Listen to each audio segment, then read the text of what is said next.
북한이 말하는 핵 폐기를 의미한다라고 속였어요. 속였어. 트럼프도 한 번 속아 넘어갔습니다. 그러나 이제 속았다는 것을 알게 되었어요. 한반도의 비핵화는 완전한 사기극으로 밝혀졌습니다. 사기극이라는 것은 김정은이가 한 번도 핵을 폐기하겠다는 이야기를 한 적이 없는데 우리 문재인 정권은 김정은이가 핵을 폐기하기로 했다면서 국민들을 속이고 세계를 속이고 트럼프를 속였는데 김정은이가 이번에 트럼프를 만나서 나는 핵 폐기할 생각 없다. 영변만 폐기한다.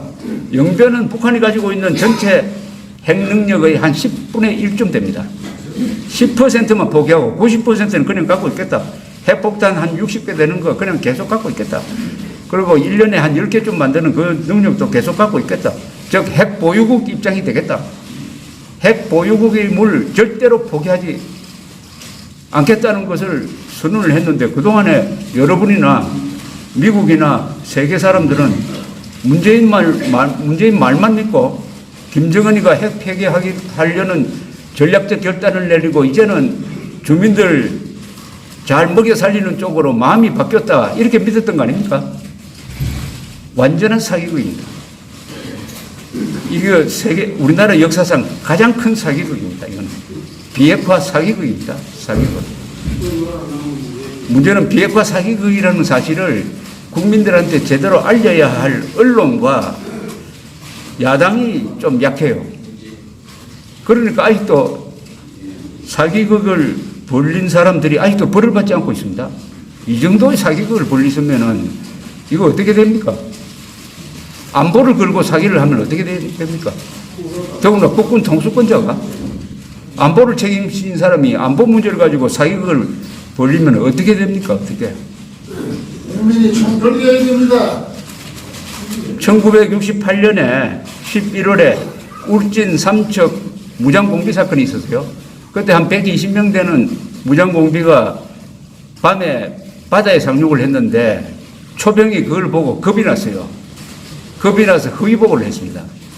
아마 초소를 이탈해서 달아났죠. 나중에 잡혀가지고 사형됐습니다. 사형. 군대에서 제일 중요한 게 초병의 실수죠. 초병의 실수를 가장 엄하게 처벌합니다. 그렇지 않습니까? 적이 오는데 초병이 보초 서는 사람이 달아나 버리면 어떻게 됩니까?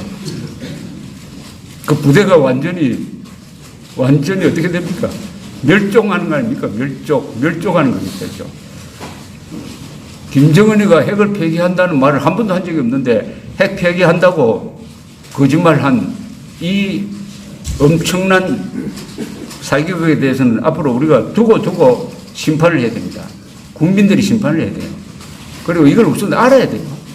이걸 알려야 됩니다. 이 알리는 노력이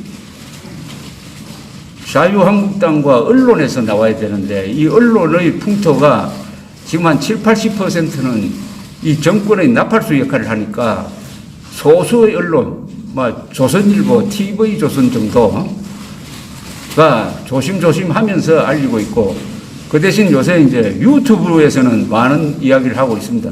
여러분 유튜브 보시는 분들 계십니까? 예. 손 한번 들어 보십시오. 한 반, 3분의 한 60, 50%. 이 100%가 돼야 되는데 유튜브를 더 많이 보셔야 돼요. 유튜브를 보시면은 거기에 진실이 있습니다. 물론 가려서 보셔야 돼요. 유튜브도 워낙 질이 천차만별이니까 그러나 잘 가려서 보면은 거기에 진실이 있습니다. KBS, MBC 볼 시간에 특히 JTBC 이런 거 볼 시간에 유튜브를 보십시오. 유튜브.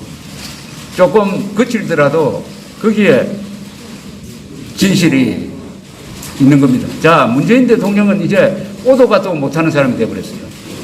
오늘 보니까 문재인 갤럽에서 조사하는 그 국정평가 문재인 잘하느냐 못하느냐 물었을 때 오늘 오전에 발표된 게 문재인 잘한다가 43%, 못한다가 46% 해서 잘한다는 지난주보다 2%가 떨어지고 못한다는 2%가 늘어서 43대46입니다. 43대46. 그런데 문재인 지지자들한테 왜 문재인을 지지하느냐 이렇게 물으면은 제일 먼저 나오는 게 대북 정책을 잘한답니다. 대북 정책을 잘한다. 그러면 문재인 대통령 부정적으로 평가하는 사람한테 왜 부정적으로 평가하느냐 물으면은 제일 먼저 나오는 게 민생과 경제를 망쳤다. 이게 제일 먼저 나와요. 두 번째가 대북 정책이 친북적이다. 이렇게 나옵니다. 그러니까 똑같은 대북 정책을 보고 문재인 평가하는 사람은 잘한다고 생각하고 문재인 반대자는 못한다고 생각하는 겁니다. 이 한국에 똑같은 사안을 보고 이렇게 틀립니다. 이렇게 틀립니다. 그러니까 태양이 동쪽에서 뜬다는 사람과 서쪽에서 뜬다는 사람이 있는 거예요. 그것도 대한민국이라는 같은 지붕 밑에서 살고 있는 사람 중에서 이렇게 다를 수가 없어요. 더구나 이건 안보 문제입니다. 먹고 사는 문제예요. 먹고 사는 문제가 아니죠. 죽고 사는 문제입니다. 먹고 사는 문제는 경제고 죽고 사는 문제는 안보인데 안보 문제에 대해서 똑같은 사실을 두고 평가가 정반대로 나온다. 정반대로 나온다. 이게 왜 이러죠? 그건 바로 가치관이 다르기 때문입니다. 이념이 다르기 때문이에요. 한국에는 한쪽은 공산주의, 한쪽은 자유민주주의를 딱 놓고 본다면은 이 양쪽을 기준으로 해가지고 나라가 두 가지로 나눠져 있습니다. 그러나 공산주의는 공산주의자라고 안 하죠. 공산주의자는 자신을 절대로 공산주의자라고 안 합니다. 그럼 감옥 가야 되니까 민주주의자라고 이야기해요. 개혁이라고 이야기합니다. 민족이라고 이야기해요. 정의로운 세력이라고 이야기를 하니까 공산주의자는 분명한데 행동을 보면 공산주의자인데 겉으로 화장을 하기를 평화, 민족, 무슨 자주, 복지 이런 걸로 위장을 하니까 속아 넘어갑니다. 어쨌든 가치관이 완전히 다른 사람들이 이렇게 섞여 있는데 이 잘못하면은 이게 다른 나라 같으면은 총 들고 싸우는 상황까지 갈 수 있는 내전적 구조를 가지고 있어요. 그런데 왜 총 들고 싸우지 않느냐? 아직은 대한민국이 지난 70년 동안 발전시킨 법치, 민주적 제도, 선거, 언론의 자유, 사유재산권의 자유 이런 게 있기 때문에 말로만 서로 싸우지 총을 들지는 않는다. 우리나라가 발전시킨 민주주의 덕분입니다. 이렇게 큰 차이를 가진 사람들이 공동체를 만들어서 공동체를 깨지 않고 살 수 있다는 것은 아직도 우리가 가지고 있는 이 제도나 구조가 아직은 단단하다. 그럼 앞으로 계속 그렇게 될 것이냐 하는 것은 두고 봐야 됩니다.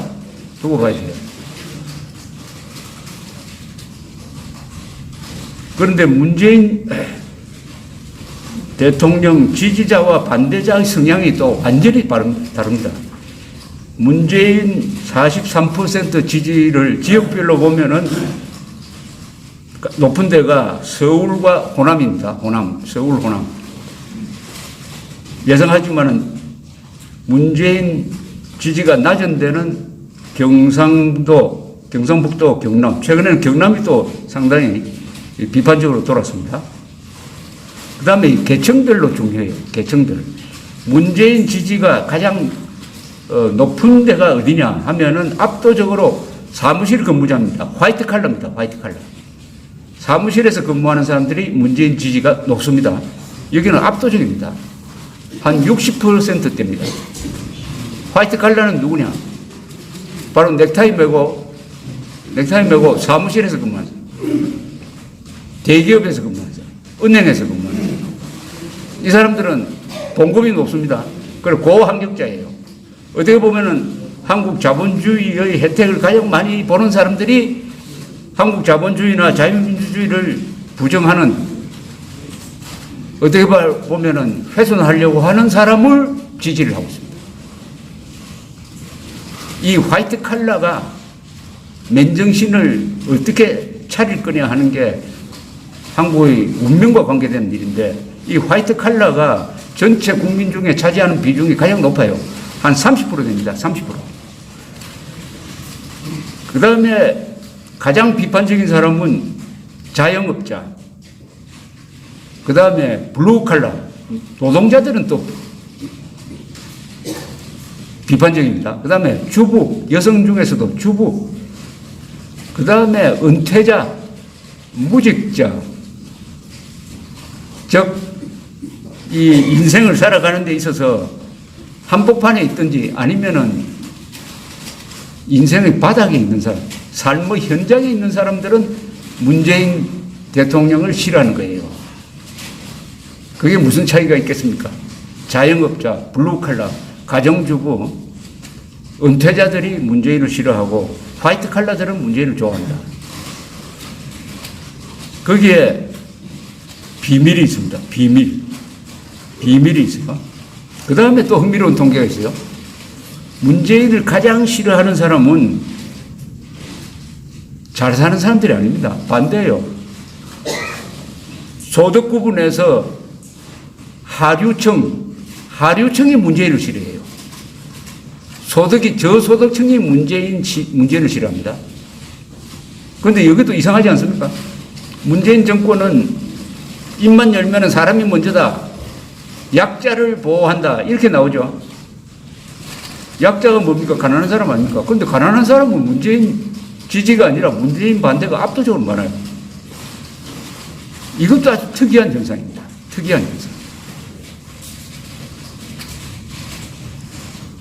지금 경기도에는 말이죠. 어떤 복지 정책을 썼냐면 경기도에 사는 24살 되는 청년한테는 1년에 무조건 100만 원 줍니다. 무조건 100만 원이에요. 24살 경기도 거주 청년은 100만 원을 받아요. 100만 원. 아무 이유 없이 100만 원을 주는 거예요. 무조건. 지금 이 정권이 복지의 예산을 왜 이렇게 많이 쓰느냐 하면은 사람들을 국가 의존형으로 만드는 거죠. 국가에 의존하는 형으로 만들어 놓으면은 선거할 때 표를 얻게 될 것이다. 아무래도 국가 돈을 공돈을 받아 쓰다가 보면은 그 여당을 지지하게 된다. 실제 그렇지 않습니까? 세상에 공짜는 없어요. 돈을 받으면 반드시 뭘 해주고 싶은 마음이 생기는 겁니다. 아무리 명석한 사람이라도 자, 이 복지 예산이 지금 이런 식으로 늘어나면은 머지않아 한국도 저 유럽의 그리스 꼴이 날 가능성이 많고 그게 더 심해지면은 베네수엘라 꼴이 나는데 사람이 공돈을 받다가 공돈을 끊는 것은 마약을 하다가 마약 끊는 거하고 마찬가지입니다. 다음 정권이 예컨대 자유한국당이 집권한다고 하더라도 복지 줄이기는 매우 어려울 겁니다. 복지를 줄이기는 매우 어려울 거예요. 세상을 어떤 사람을 가장 빨리 망치게 하는 방법은 공짜를 가르쳐 주는 거 아닙니까? 두 번째는 고마워하는 마음을 없애버리면 되죠. 공짜와 고마워하는 마음을 없애버리면 사람이 가장 빨리 망가진다고 합니다. 즉, 이 문재인 정권은 국민들의 분별력을 망가뜨리는데 복지를 사용하고 있습니다. 국민 세금으로 국민을 망가뜨려야 분별력을 망가뜨리는 거죠. 분별력이라는 것은 뭐냐? 진위 분별력, 피하 분별력, 그 다음에 선악 분별력인데 이것은 공짜를 좋아하게 되면 이게 다 무너져 버립니다. 그러면은 투표할 때 공짜를 주는 정권을 선택을 하게 되는 것인데 어떻게 보면 국민 세금 가지고 지금 열심히 총선 운동을 하고 있습니다. 이 정권이 총선 운동. 이런 문재인 지지율인데 그런데 이런 통계로 딱 구분을 하면은 누가 문재인을 반대하는 사람이 진정한 국민인지 문재인을 지지하는 사람이 진정한 국민 자격이 있는지를 알 수가 있습니다. 두 가지 통계가 있어요. 하나는 김정은을 좋아하느냐 싫어하느냐를 지난 2월에 갤럽에서 통계를 한번 내봤어요. 김정은에 대한 호감을 갖고 있느냐 안 갖고 있느냐. 참고로 2013년 박근혜 정부 때 똑같은 질문을 했더니 김정은을 좋아한다는 사람이 5%였습니다. 5%. 2월에 조사를 했더니 김정은을 좋아한다는 사람이 몇 퍼센트인지 아십니까? 우리나라 국민 중에서 27%예요. 27%. 김정은 살인마, 반인도 범죄자, 자기 형을 백주에 공항에서 독가스로 죽인 자, 이 자를 좋아하는 한국인이 27%다.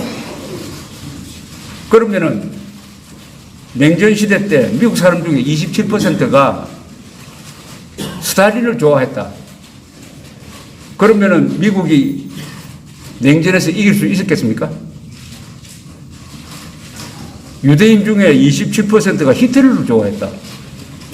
그럼 저 이스라엘이라는 나라가 유지가 되겠습니까? 똑같은 걸로 김정은을 좋아하는 한국인이 27%가 된다.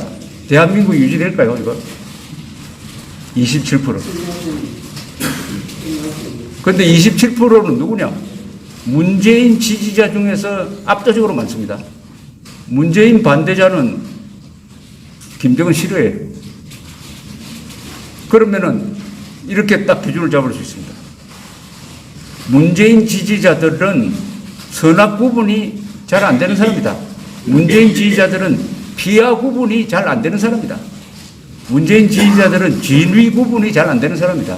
문재인 반대자들은 선악 구분, 비하 구분, 진위 구분을 그래도 제대로 하는 사람들이다. 누가 공산주의와 대결하는 대한민국의 국민 자격이 있느냐? 답은 저절로 나오는 거죠.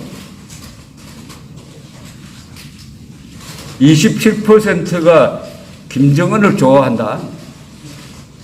요거하고 똑같은 통계가 하나 있죠. 천안함 폭침이 북한 소행이 아니라고 생각하는 사람이 한 그 정도 됩니다. 20% 30% 돼요.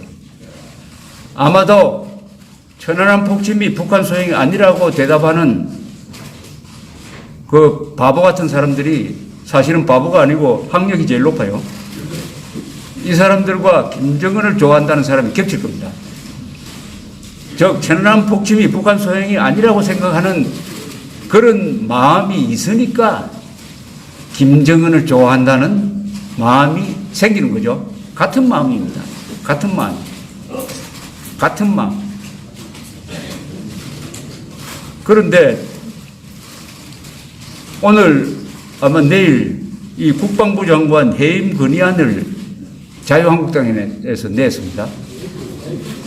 정경두 국방장관인데 이 사람이 무슨 발언을 했는지 아십니까? 왜 해임 건의안을 자유한국당에서 냈는지 아십니까? 국회에서 질의를 하는데 백성주 국방차관 출신인 자유한국당 국회의원이 정경두 국방장관한테 물었어요. 서해 수호의 날을 아십니까? 안다고 그래요.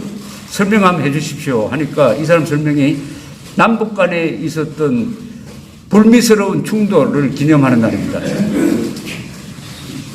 그럼 천안함 폭침이 불미스러운 충돌입니까? 천안함 폭침이 남북 간에 있었던 불미스러운 충돌입니까? 그 교통사고입니까? 천안함 폭침이 교통사고입니까? 상방과실입니까? 그러니까 백성주 의원이 장관님 지금 국민이 지켜보고 있습니다. 한 번 더 말씀해 주세요 하니까 머뭇머뭇하다가 겨우 도발이라는 이야기가 나왔어요. 겨우. 그러니까 국방장관 해임 결의안을 냈습니다. 이건 해임 정도가 아니죠. 제대로 된 나라 같으면은 이런 사람은 다른 데 보내야 됩니다. 국방부 장관입니다. 국방부 장관이. 그러면은 왜 불미스러운 충돌이라는 말을 했을까요? 그것은 국방장관이 설마 그걸 몰라서 폭주민주를 몰라서 그런 말을 한 건 아니고 문재인 정권, 문재인 대통령 안에 들어가 있는 극좌 운동권 눈치를 보니까 그렇게 한 거고 그것은 결국은 김정은 눈치를 보는 거죠. 국방장관이 김정은 눈치 보면 됩니까? 동시에 이 국방부는 주적 개념을 없애버렸어요. 북한이 주적이 아니다. 북한군이 주적이 아니다. 그러면은 군대가 주적이 없는 군대는 뭐가 됩니까? 주적을 모르는 군대는 총을 들고 어느 방향으로 쏴야 될지 모르는 거 아닙니까? 군대라는 것은 반드시 두 가지 마음이 하나 있어야 됩니다. 하나는 애국심이 있어야 돼요. 그 다음에는 적개심이 있어야 됩니다. 애국심이 있기 때문에 적개심이 있고 적개심이 있기 때문에 애국심이 있는 겁니다. 김정은에 대한 적개심, 북한군에 대한 적개심이 있어야 대한민국에서 대한 애국심도 생기는 거죠. 또 한미동맹에 대한 소중한 생각도 생기는 거예요. 북한에 대한 적개심을 없애버리려면 주적이란 말을 안 쓰면 됩니다. 즉 문재인 정권은 지금 북한에 대한 적개심을 없애버림으로써 국군이 대한민국을 수호하려는 애국심까지 없애버리려고 합니다.